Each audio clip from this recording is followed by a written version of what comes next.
Austin. I just wanted to reply to your comment with a video because you asked some really great questions and I would love to go into detail more about it. So your question of how do you hypnotize someone over the phone or video, and it's actually a pretty cool process, and I was quite skeptical about it myself until I actually started taking clients and, you know, did the scripting and started putting people under, and it was like, whoa, this works.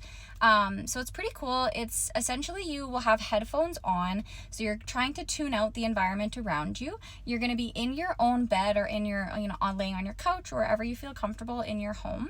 And essentially you're going to have your earphones on. I'm going to have a speaker on my end and I will talk to you directly to your ears. So essentially the big part about hypnosis is that all you really need is to be there mentally and visually and auditory.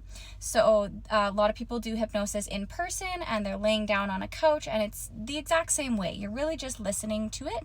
So as long as you can hear my voice, you can be hypnotized. So it actually makes it really easy because I can do sessions online or over the phone. So what this looks like is you'll be in your own house with your own earphones on and you're listening to my voice. I go into a bit more of a hypnotic voice, as I would call it. So it's a little bit more slow and calm and a little bit easier to listen to. And you basically just listen to the sound of my voice and I guide you through a really nice scenery in your head. And we essentially take your awareness out of your physical body and we're taking it to a different place. So we're taking your physical consciousness and we're bringing it to a space in your subconscious where you can actually just access more information than you have in your waking state. Our brain is taking in so much information all the time. And basically what happens under hypnosis is that you can access the information that your brain maybe missed the first time. This goes for things that happen to you when you're sleeping, things that happen to you in a past life, which is what I really like to do.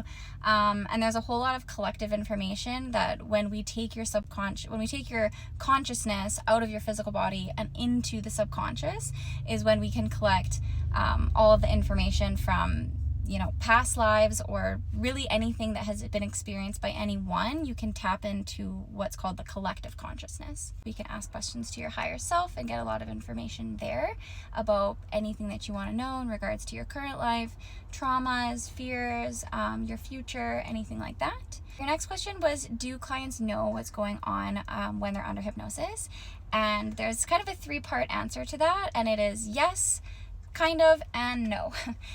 Some people, they know. They're fully conscious, they're aware of it, they come out from the end of it and they remember most of it. It's kind of like you were just having a conversation for 3 hours. You won't remember every single word, but you remember the legitimate details of what you were talking about. And then there's the kind of in the middle where people sort of remember it, but the more you ask them questions about it, they kind of just feel like it's a dream. So it fades away into the background and the more you talk about it, the more they can't recall it. And then the third answer is no. Some people wake up and they have no idea what just happened. They completely fell asleep and they say, "Oh, I'm sorry, it didn't work. I must have fallen asleep on you." And I get the pleasure of saying, no, you did. We had a full, beautiful experience. Lots was said, and you always get an audio recording of your session afterwards. You can always listen back to it. Some people do think it's a little bit freaky when they don't remember. Obviously, you don't remember something when you were sleeping, and then you wake up and it's like, no, you had a conversation with somebody. It does get a little bit freaky for some people. So that's kind of like, I think, where some of the skepticism comes in, because it seems so crazy that you can have an experience when you're not fully conscious. But that's the best part of my job, is that once you have the experience, people are like, oh my gosh, like your world is just completely open, because you realize you can go back and remember things in vivid detail. What happened when you were a child, a car ride that you were asleep on, you can remember details about those experiences that were just completely gone from the memory. But they're not always gone. They're there. All of everything that we experience is all there.